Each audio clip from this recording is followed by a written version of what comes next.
今日要同大家講一段橫跨咗超過20年，全香港甚至全中國網民都一直關注緊嘅恩怨情仇。呢段關係入面涉及咗3個樂壇同影壇嘅頂級巨星，仲有一個啱啱成年嘅少年。大家可能覺得呢啲豪門恩怨同娛樂圈嘅分分合合見得太多啦，但係今次呢件事真係可以話係一個時代嘅終結，亦係一場遲到咗18年嘅審判。你哋有冇諗過，一個一直以嚟被大家封為神，覺得佢係最灑脫、最真性情嘅樂壇天后王菲，竟然會喺一個18歲少年面前輸到一敗塗地，甚至要大笑住離場嚟掩飾自己嘅狼狽？件事係發生喺維多利亞港旁邊一間極之隱秘，連傳媒都入唔到去嘅頂級私人會所入面。嗰晚嘅風好凍，吹到人骨入面都發酸。喺嗰間密不透風嘅包廂入面，氣氛凝固到一個點，好似連空氣都被抽乾咗咁。王菲當晚着住佢最中意嗰種極簡設計嘅白衫，企喺燈光暗淡嘅交界位。佢嗰種標誌性嘅帶住幾分不屑同埋疏離嘅大笑仲未喺嘴角散去，但係成個人就生生咁僵咗喺度。點解？因為企喺佢對面嗰個少年就係謝霆鋒嘅大仔謝震軒 Lucas。呢個細路仔長大之後，個樣真係越來越似後生嗰陣嘅謝霆鋒，嗰種帶住毀滅性嘅叛逆，仲有嗰種唔肯同世界妥協嘅孤傲，簡直係倒模出嚟咁樣。但係今次 Lucas 企喺度，唔係要對抗呢個世界，佢係要化作一柄最鋒利嘅重劍，去保護佢身後嗰個已經破碎不堪嘅媽咪。張柏芝當時就坐喺嗰張真皮梳化上面，以前嗰張驚為天人、全亞洲都讚嘆嘅面孔，喺嗰晚昏暗嘅燈光下面顯得咁樣蒼白，咁樣無力。佢成個人縮成一團，指尖不停咁震，眼入面蓄滿咗忍咗成18年嘅眼淚。王菲原本嗰抹大笑係想展示佢嘅雲淡風輕，佢想話俾呢個世界聽，亦都想話俾眼前呢個狼狽嘅女人聽，喺呢場橫跨20年嘅三角關係入面，佢先至係嗰個攞到真愛劇本嘅女主角。佢嘅灑脫本來應該係刺向張柏芝最後嘅一根毒針，但係王菲今次真係算錯咗一件事。佢算準咗謝霆鋒對佢嘅痴迷，算準咗傳媒會點樣跟風，但係佢唯獨係算唔到呢個喺單親廢墟入面長大嘅細路，骨子入面到底藏咗幾多恨，又積咗幾多保護阿媽嘅戾氣。Lucas 緩緩咁向前行咗一步，嗰一步好似跨過咗謝家呢20幾年嚟所有嘅荒唐同埋不堪。佢嘅陰影瞬間就將王菲籠罩住，嗰一刻，王菲眼底嗰種習慣咗嘅高傲，終於裂開咗一道縫。喺呢個全香港最有權勢嘅3個名交織埋一齊嘅時刻， Lucas 開口講咗5個字。呢5個字，無西吼，亦都無謾罵，甚至連口氣都係冷酷到近乎無起伏。佢話：阿姨你走吧。大家試諗下，王菲係邊個？佢係嗰種喺萬人演唱會上面可以一句嘢都唔講，只係憑一個眼神就令到全場臣服嘅女神。佢係嗰種哪怕喺感情入面跌到鼻青臉腫，都可以拍拍塵土，轉頭就寫出一首流年嚟祭奠過往嘅奇女子。佢活咗成世人，追求嘅都係唔將就同埋真性情。但係依家喺呢個有着謝霆鋒輪廓嘅少年面前，佢一直引以為傲嘅灑脫，竟然顯得咁蒼白，甚至係咁無恥。Lucas 見佢無反應，又再重複咗一遍，聲線壓得好低，帶住青春期變聲之後嗰種沙啞，但係字字鏗鏘。佢話呢度唔歡迎你，佢媽咪嘅眼淚亦都唔需要王菲嚟見證。呢句說話真係殺入心扉。王菲下意識想反駁，佢想用佢嗰套成年人感情世界唔需要外人插手嘅哲學嚟武裝自己。但係當佢望到 Lucas 膊頭後面縮喺梳化上面嘅張柏芝嗰陣，佢所有嘅說話都好似被冰封住咗咁。以前喺傳媒筆下，張柏芝係癲嘅，係失控嘅，係攞住仔女做籌碼嘅怨婦。但係嗰晚嘅佢，無紅地毯上面嘅濃妝艷抹，亦都無社交平台上面嘅強顏歡笑，佢就係咁樣喊住，對手死死咁扣住梳化扶手，用力到指尖都變到慘白色。佢啲眼淚唔係一串串跌落嚟，而係一滴一滴沉重咁砸喺手背上面。每一滴眼淚好似都喺度訴說住由2006年嗰場秘密婚禮到依家，整整18年嘅委屈同埋不甘。王菲望住張柏芝，心入面忽然生出一種從來未有過嘅荒涼。佢一直以為自己贏咗，贏返嗰個佢曾經失去過嘅男人，贏返嗰段遲到咗12年嘅復合。喺世人眼入面，佢同謝霆鋒嘅風飛戀係超越世俗嘅曠世絕戀，係真愛嘅勝利。但係依家望住呢個護喺媽咪身前，好似困獸咁死守陣地嘅少年，王菲突然意識到喺呢場所謂嘅真愛遊戲入面，佢親手扼殺咗另一個女人嘅成個人生，亦都缺席咗一個男仔成長入面嘅每一個深夜。王菲轉過身，佢件白色衫喺黑暗入面畫出一道淒涼嘅弧線。佢曾經以為自己係大笑離場嘅勝利者，係一個唔染塵埃嘅隱士，但係呢一刻，佢每行一步，高跟鞋撞擊地面嘅聲都好似係自嘲。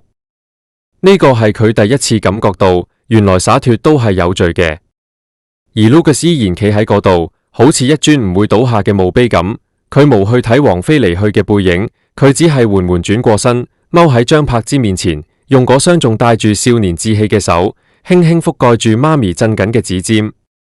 喺呢個瞬間，成座香港城嘅繁華好似都變成咗背景板。因為呢個世界上最狠嘅報復，從來都唔係搶走嗰個男人，而係令到嗰個男人嘅親生仔親口話俾你聽，你不過係一個陌生人。當王菲推開門嗰一刻，佢聽到背後傳嚟一聲壓抑咗好耐、撕心裂肺嘅喊聲。嗰個係張柏芝嘅聲，係一個被囚禁喺宿命入面18年嘅靈魂，終於等到咗佢嘅救贖。呢聲長嘯係張柏芝呢世人發出過最淒厲，亦都係最釋然嘅一聲。聲浪撞喺會所大理石嘅牆壁上面，又狠狠咁反彈返嚟，震碎咗空氣入面殘留嘅最後一絲體面。王菲嘅身影已經消失喺長廊嘅盡頭，嗰雙高跟鞋踩出嚟嘅節奏，以前係全香港最高傲嘅步調，依家卻係落荒而逃。包廂入面，張柏芝成個人好似被抽走咗筋骨咁，順住梳化滑落喺地。Lucas 攬住佢，聲雖然喺度震，但係手臂硬過鐵，緊過山。佢同阿媽講：唔好喊啦，佢走咗啦，佢再都唔會返嚟啦。張柏芝抬起頭，嗰張曾經驚艷全亞洲、被譽為小林青霞嘅面孔，依家被淚水洗刷到滿目瘡痍。佢死死咁捉住仔仔嘅衫巾，想講嘢，但係喉嚨好似塞滿咗帶血嘅碎玻璃。佢同 Lucas 講：知唔知媽咪等呢句話等咗整整18年？18年呢個時間係一個男仔由手抱嬰兒長成英俊少年嘅輪迴，亦都係一個女人由神壇跌入泥潭，喺流言蜚語嘅刀山火海入面翻滾嘅刑期。全香港以前都喺度睇佢笑話，由2006年嗰場瞞天過海嘅菲律賓婚禮開始，佢就變成咗呢場3個星嘅電影入面最尷尬嘅主角。傳媒寫佢卑微，寫佢瘋狂，話佢用肚入面個細路去博取男人嘅憐憫。後嚟嗰場驚天動地嘅風暴襲嚟，佢變成咗全城氣象。謝霆鋒轉身行得好決絕，行返去嗰個清冷如月嘅夢中情人身邊。喺之後嗰啲無數個深夜，喺大埔間豪宅入面，張柏芝係點樣過日子嘅？只有 Lucas 見過。佢見過媽咪喺凌晨2點，一個人對住空蕩蕩嘅客廳大啖大啖咁飲紅酒，眼神渙散到好似一個整唔見咗魂魄嘅木偶。佢見過媽咪喺被啲無良雜誌頭條羞辱嗰陣，匿喺洗手間入面開晒所有水喉，想用嗰啲哇啦哇啦嘅水聲嚟掩蓋住撕心裂肺嘅嚎哭。佢更加見過，每當嗰個所謂嘅爹地喺電視新聞入面出現，同另一個女人牽手漫步，講緊啲乜嘢真愛嗰陣，媽咪眼入面嗰一瞬間熄滅嘅光。所以當 Lucas 講出我媽咪終於唔使一個人喊嗰陣，呢句話係帶住一種近乎宗教式嘅儀式感。呢個係對嗰個缺席父親嘅無聲審判，亦都係對謝家嗰層虛偽面紗嘅徹底撕裂。謝霆鋒俾咗王菲名分之外所有嘅寵愛，俾咗公眾一個關於愛情神話嘅交代，但係佢唯獨係俾唔到親生骨肉一個可以遮風避雨嘅膊頭。佢以為俾夠撫養費，俾夠沉默，就係身為男人嘅體面。但係佢唔記得咗，細路係會長大嘅，記憶係會生根嘅。張柏芝抱住仔仔，將頭深深撳埋喺嗰個已經足以擋住風雨嘅胸膛入面。呢一刻，佢唔再係社交平台上面拼命展示堅強嘅超人媽咪，亦都唔係緋聞女王，佢只係一個滿身傷痕嘅戰俘，守咗18年孤島之後，終於等到咗佢嘅援軍。呢個唔單止係一個擁抱，直頭係一場權力嘅交接。由嗰日開始，張柏芝生命入面嘅主宰者，唔再係嗰個姓謝嘅男人，亦都唔係嗰個令佢午夜夢回、恨到咬牙切齒嘅阿姨。Lucas 嘅眼神入面有一種超越年齡嘅陰沉同埋堅毅。佢望住王菲離開嘅方向，嘴角竟然隱隱勾起咗一抹殘忍嘅弧度。嗰種係謝霆鋒基因入面自帶嘅狂傲，但係依家就變成咗保護張柏芝最鋒利嘅利刃。全網網民喺呢一刻都淚崩咗，大家喊嘅唔係張柏芝贏咗，而係喊嗰種喺絕境入面破土而出，帶住血色嘅母子親情。喺呢場名叫宿命嘅牌局入面，王菲贏咗嗰個男人嘅心，但係輸咗所有嘅道德高地。謝霆鋒贏咗所謂嘅自由，但係永遠丟失咗作為父親嘅圖騰。而張柏芝呢個被嘲笑咗18年嘅敗將，卻喺廢墟上面摘到咗最昂貴嗰粒珍珠。我哋將時間倒流返去2002年，嗰個張柏芝被全香港傳媒釘喺恥辱柱上面嘅年份。如果話依家嘅 Lucas 係張柏芝嘅鎧甲，咁當年嘅張柏芝正係用緊自己血肉模糊嘅軀體去填平謝霆鋒人生入面第一個深不見底嘅大窿。嗰場震動全城嘅頂包案，亦都係呢出橫跨20年虐戀嘅血色序章。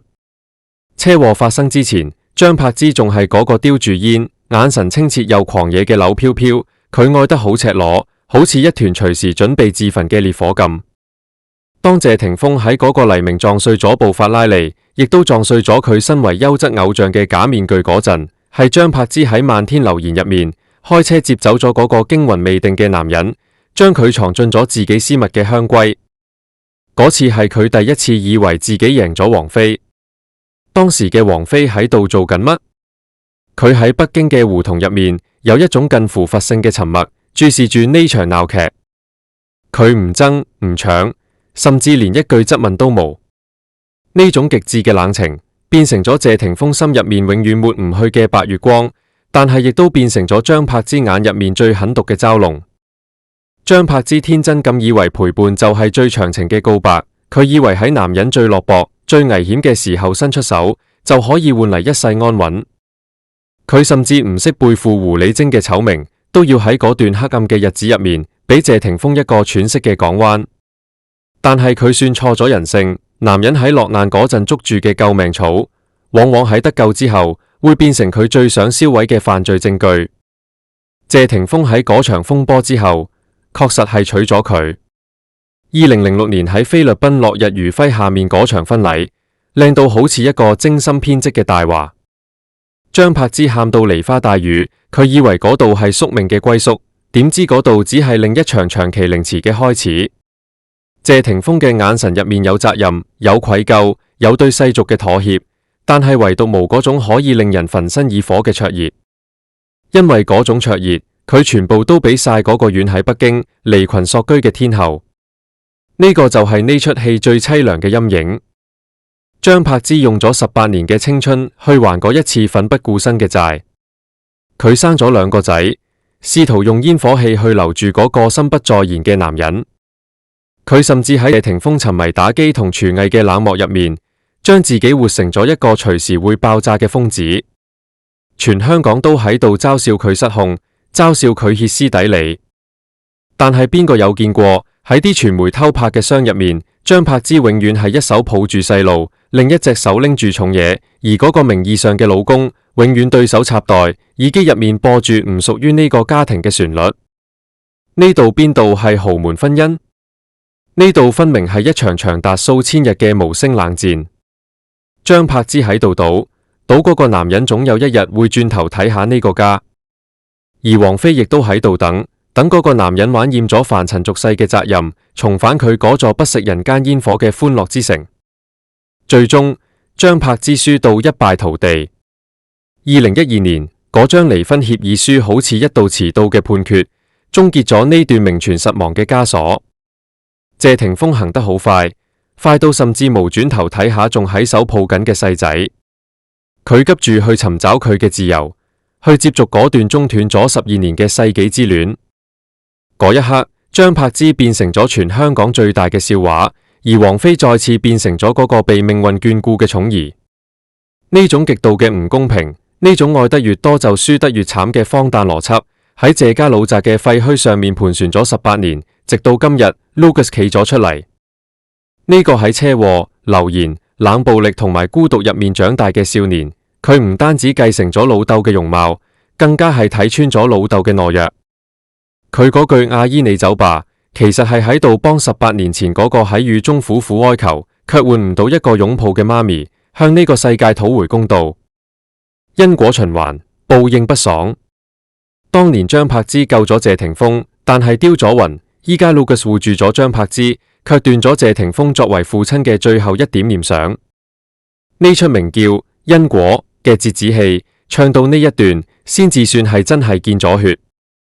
王菲轉身嗰一刻，嗰種以前令全香港傳媒瘋狂揣測，令無數歌迷奉為神蹟嘅大笑，終於喺走廊盡頭面鏡前面碎到滿地玻璃渣。喺外人眼中，佢係揮一揮衣就唔帶走一片雲彩嘅天后，但係喺嗰面鏡入面反映出嚟嘅係一個年過50，卻被一個少年嘅眼神徹底剝去偽裝嘅女人。王菲真係贏咗咩？呢20年嚟，佢活成咗一個符號，一個關於真愛同埋自由嘅圖騰。佢喺嗰段分分合合嘅宿命入面，始終保持住一種近乎冷酷嘅優雅。佢從來唔解釋，唔爭辯，好似張柏芝嘅眼淚、謝霆鋒嘅家庭，仲有嗰兩個喺缺愛環境長大嘅細路，都只係佢修行路上嘅塵埃，拍一拍就走得。但係當 Lucas 句阿姨你走吧響起嗰陣，王菲第一次感受到乜嘢叫做晚節不保。呢個係佢一直以嚟極力忽視嘅真實世界。佢活喺半山嘅雲霧入面，活喺謝霆鋒為佢營造嗰個只有吉他同煙草嘅空間入面。佢以為只要謝霆鋒愛佢，佢就係呢段關係入面唯一嘅合法者。但係佢唔記得咗，謝霆鋒唔單止係佢嘅愛人，更加係兩個仔嘅老豆，係一個曾經喺嗰段荒唐婚姻入面留低血脈痕跡嘅罪人。王菲嗰種笑，其實係佢最後嘅尊嚴，亦都係佢最深層嘅恐懼。佢笑係因為佢唔敢喊。如果佢露出哪怕一絲一毫嘅愧疚，佢嗰個維持咗半世人嘅真性情人設就會瞬間崩塌。佢必須要笑，必須要表現到好似個局外人咁，必須要令全世界覺得佢根本唔在乎呢啲所謂嘅家庭倫理。但係喺佢嘅瞳孔入面，我哋睇到咗荒涼。嗰種係即便擁有了嗰個男人，卻發現自己永遠冇辦法行入嗰個男人生命底色嘅絕望。Lucas 嗰張面，簡直就係謝霆鋒嘅復刻版。望住嗰張面，對住自己下逐客令，王菲嗰一瞬間好似睇到20年前嘅謝霆鋒喺度同佢講：為咗你，我背棄咗全世界，但係我都整唔見咗我自己。王菲行出會所嗰陣，出面嘅雨仲大咗。佢拒絕咗助手遞過嚟嘅遮，由得雨水打濕佢件白衫，嗰種濕冷由皮膚滲透入骨髓。佢諗返起呢啲年，佢同謝霆鋒喺異國街頭牽手，喺露台接吻，畫面靚到好似文藝片。但係依家呢啲畫面喺 Lucas 句我媽咪終於唔使一個人喊面前，顯得幾咁諷刺，幾咁自私，幾咁污糟。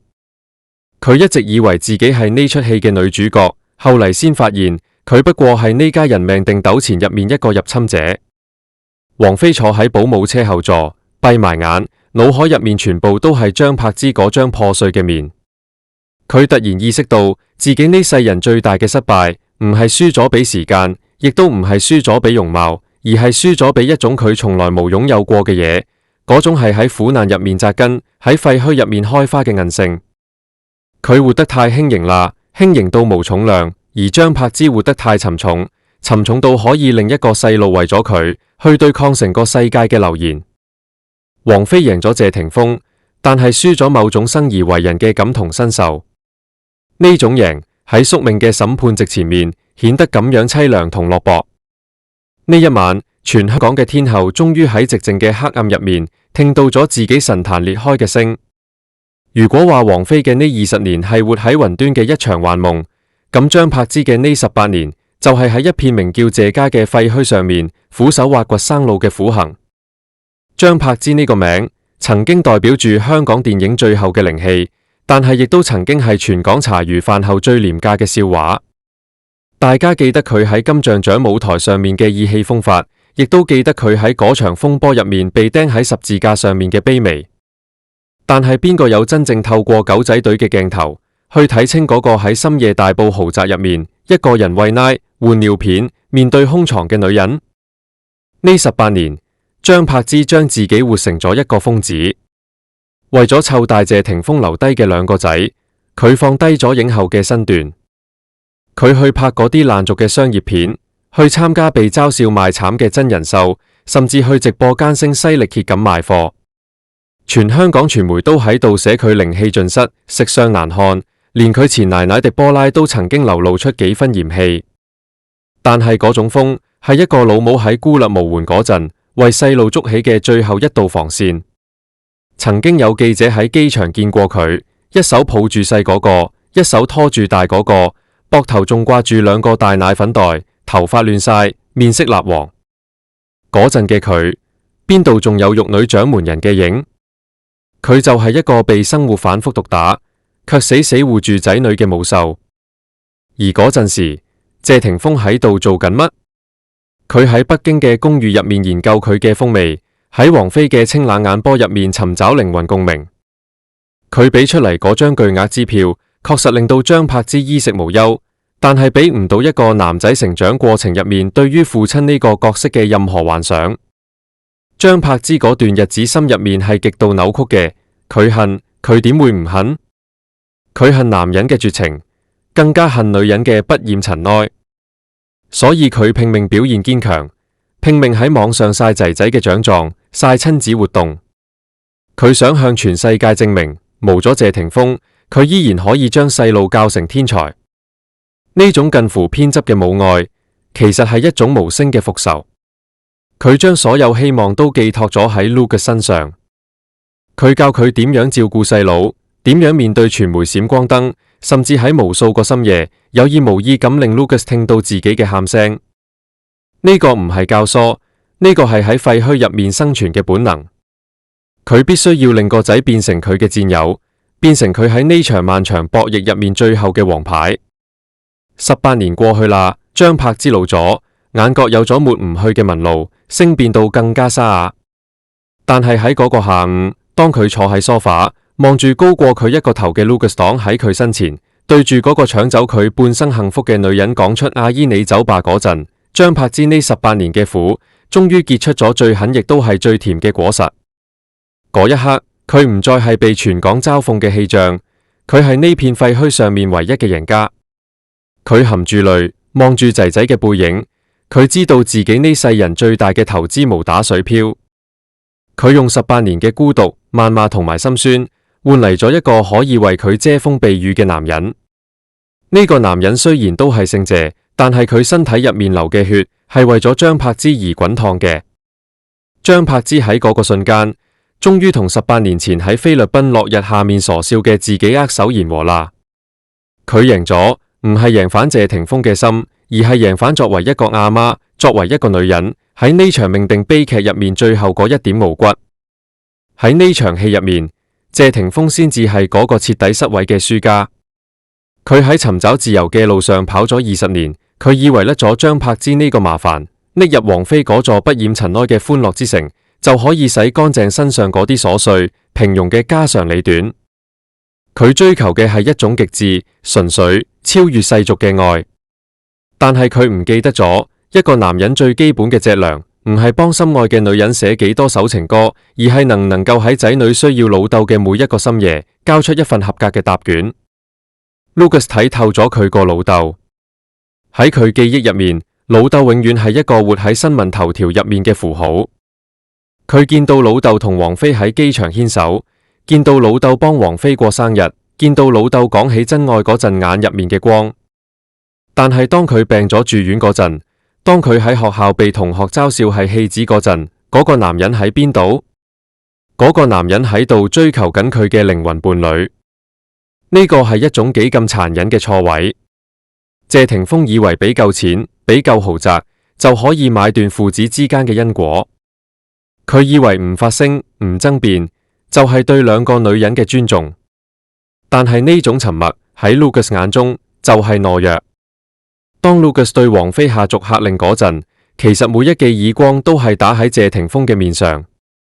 謝霆鋒贏咗跨越世紀嘅浪漫，但係喺責任嘅祭壇前面輸到一乾二淨。佢追求嘅自由係建立喺張柏芝18年嘅夫手之上，建立喺兩個仔缺失父愛嘅荒原之上。呢種自由帶住一種令人作嘔嘅血腥味。佢一世都想擺脫父母謝賢同狄波拉嗰種混亂嘅感情宿命，但係最終佢卻親手製造咗一個更加淒涼、更加破碎嘅輪迴。佢變成咗嗰個永遠冇辦法到場嘅影子。喺張柏芝同仔仔嘅擁抱入面，無佢嘅位；喺王菲落荒而逃嘅背影入面，佢都只係一個被牽連嘅背景。當會所嗰道紅木大門閂埋嗰一刻，好似切斷咗張柏芝同嗰個男人、嗰個女人之間最後一條腐爛嘅臍帶。張柏芝攤喺地毯上面，啲粉底早就被淚水沖到花晒。佢好似一個行咗18年荒原嘅跋涉者，終於喺呢一秒用盡咗力氣。Lucas 踎低落嚟攬住佢。呢個擁抱發生嘅瞬間，張柏芝發出一聲淒厲嘅嗚咽。佢同仔仔講：老母等呢一刻等咗18年。人哋話佢貪錢，話佢嗜賭，話佢教壞細路，係謝家最唔體面嘅污點。佢從來唔辯解。佢只係好似個瘋子咁將兩個仔攢喺手入面，因為嗰啲係佢喺名利場入面唯一真正擁有嘅嘢。講到呢度，大家對呢段糾纏咗咁多年嘅關係有啲乜嘢睇法？係覺得張柏芝終於攞返公道，定係覺得愛情本身就無分對錯？歡迎喺下面留言區一齊討論，分享你嘅見解。如果你鍾意呢條片，記得點讚、分享俾朋友睇。仲有訂閱我哋，咁就唔會錯過最新嘅娛樂深度解說。我哋下次再見。